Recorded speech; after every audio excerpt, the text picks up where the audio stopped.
Hello, welcome to another review. This one's going to be of the Fox Valley Models EMD GP60M, as you can see here. They also just released the standard cab GP60s, so I'll look at one of those in the future. I've got two Southern Pacific ones. This video is going to be the first one from a while because I was having some issues with getting models to work, and I wasn't having time to film them when I could get them to work. So here I am, finally. I'm back again. I've got a brand new camera, so hopefully that means that I'll be able to get back on top of making videos. So let's go ahead and get started. The only thing I'm going to show you from the packaging is this little bag. And this is something that some people don't know about Fox Valley models. They come with detail parts that are not installed. So as you'll be able to see on the front of the engine there's handrails that are not installed that are in the packaging, but there's little holes there to show you where you need to drill the holes. And yes, you need to drill the holes. So this model is not complete as far as the details go. The details are still separately applied by the owner, which is why I haven't applied mine, because I don't trust myself with a drill near my $100 model. So, alright, starting on the front of the engine, you can see the grab irons, or at least where they would be, that I mentioned earlier. You can also see some handrails that are applied in the factory, which is always good. Then you've got the offset headlight and an actual train passing by, and then you can see the door to the right of the headlight, and then down onto the deck there's safety tread on the walkway, but there are some slight gaps that you'll probably be able to see either side. That's where the ditch lights actually get past underneath the walkway, so that way if you were to lift up the cab, the tubes that feed light into the ditch lights would also lift out too. So sometimes that means you can see the light coming from underneath the deck, and I'm not really sure any way to fix this besides try and get the deck to fit in tighter. But this does have lit ditch lights. The only downside is the ditch lights aren't very bright. That's one of the recurring problems with Fox Valley models, although they do get better with the newest run of standard cab GP60s. The headlights, well, the ditch lights are actually pretty good. They're still not nearly as good as, say, Kado's, but they're improving slowly. Further down you have the coupler cut bar, and then the actual microtrains coupler, and then you have the snowplow with the MU hoses on either side. Again, the MU hoses, the plow, and the coupler cut bar are all applied at the factory. Everything that you're going to see is what comes from the factory. Any of the separately applied, user applied details have not been applied. On to the top of the nose, you can see the sand fill caps, as well as the windshields, as well as some holes for where the windshield wipers would go. And then finally at the top you have the lit number boards. They are in fact lit, but again, like the ditch lights, they're not very brightly lit. Finally, on top of the roof, you have the very small details of some antennas. As we continue on down the back of the top of the locomotive, you can see there are some rivet details, some vents and panels. As I adjust the focus, you can see the exhaust, and then the dynamic brake assembly, as well as the dynamic brake fan. Then you can see the horn, and then at the very back you can start to see the radiators come into focus. As we come around to the back of the top of the locomotive, you can see the rest of the radiator and radiator fans. There's another cap up there. I don't know if that's a sandfill cap or some other sort of cap, but you can see some assorted rivet detail along the top there too. As we continue on to the sides of the locomotive, you can see the BNSF logo where it wraps around the side of the nose.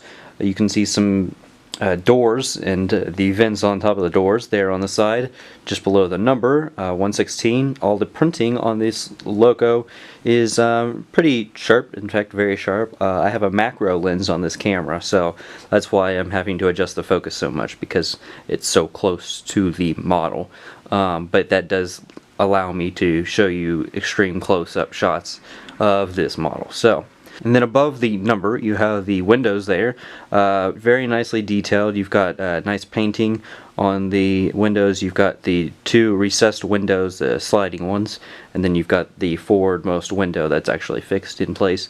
Those all have nice silver trim around them. And then above and in front of the windows you can see the drill holes for where the sunshade and mirror would go, and it's like that on the other side as well. Moving along to where the walkways are, you can see a bit of equipment there on the side. That's obviously not on the other side of the engine, that's only on one side. At the top you can see some grills. The grills are really nice on this engine. One of the earliest in-scale engines I did was the lifelike GP60. So if you want a bit of a comparison, you can look back at that, but better comparison will be when I get the review of the Fox Valley Standard Cab GP60. Looking between those two would be a really good comparison, because the lifelike one is actually still really nice, despite there being some issues with road name specific details as far as headlight placement, but otherwise it's really nice. But this isn't about the lifelike one, this is about the Fox Valley GP60M. Continuing along, we have the walkways. Again, they have safety tread all along them. You've got really nicely done doors, very well molded. You can see the latches and everything are all very defined, and they look really good. Down along the bottom you've got some, I think those are either reflective stripes or warning labels, I'm not really sure, or probably more likely a combination of the two, some of them being warning labels and the others being reflective stripes. Then down near the fuel tank you've got the bell, and then some other equipment around the fuel tank, as well as the actual fuel tank itself. Here's another extreme close-up, just trying to show you some more detail on the doors, as well as the really high quality printing, and then there's a little warning label up on top of the dynamic brake that I'd like to point out as well.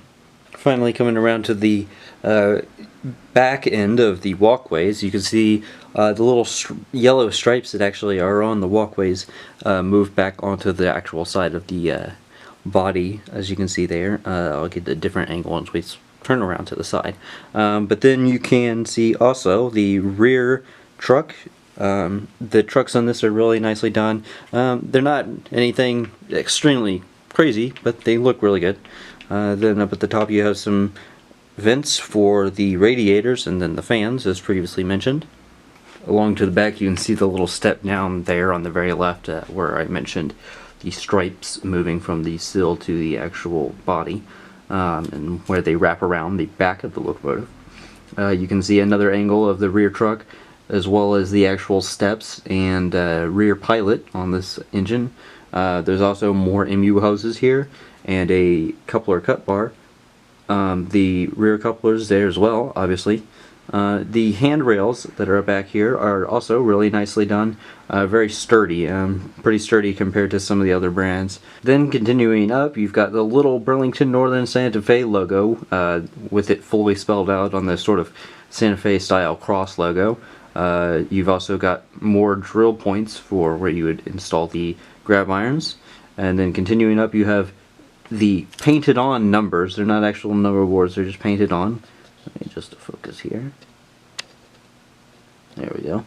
So you can see the actual numbers, more striping, and then the rear headlight. The rear headlight is actually kind of better than the front headlight, just because the front light has the number boards and the ditch lights taking light from it as well, whereas the rear headlight is just focused straight in on the rear headlight, so it's a little bit brighter than the front headlight. And then above and to the either side of the rear headlight you've got the circles for where marker lights would have been put if Santa Fe or BNSF had decided to put marker lights on this locomotive. Alright, we'll take a quick look here at the other side of the locomotive just to show you the differences between this side and the other side. First real difference is the bit of detail there at the very end of this side. Then you can see another warning label, actually a pair of warning labels there. And then finally, obviously on this side you have the door and then some steps down there from the door. Also a quick note here about DCC installation on this model. Fox Valley, with all of their models, at least as far as I know, do a pretty good job of making them very easy to install a DCC decoder. For most of them, you just pull off the shell,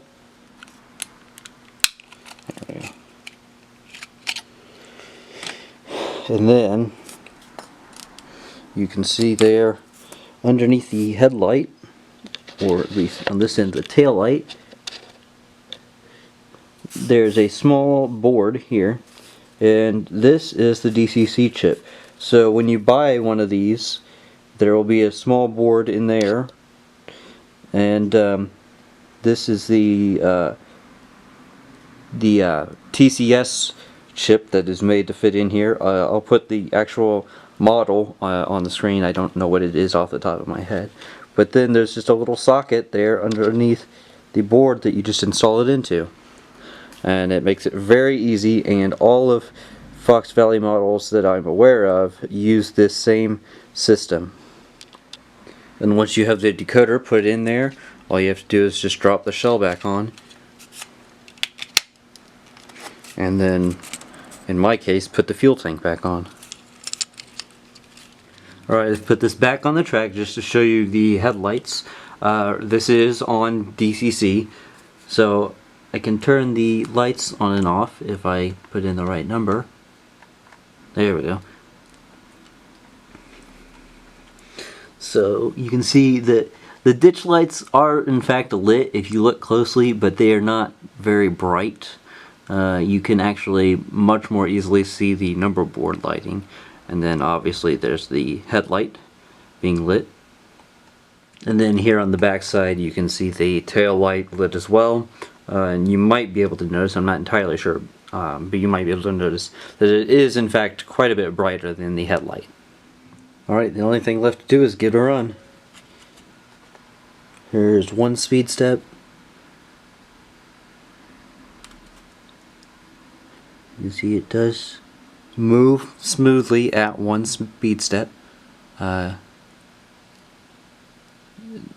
really, well, I was about to say not really any flickering, but I'm going to say that's probably because of the track not being perfectly clean.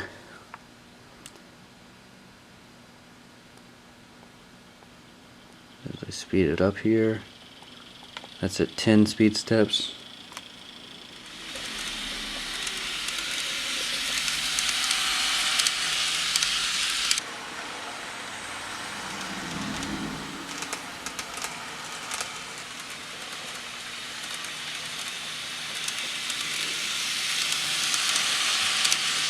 I guess that is the end of the review. I guess I'll see you next time. Hopefully you found this useful or informative. That's all I have to say. See you next time.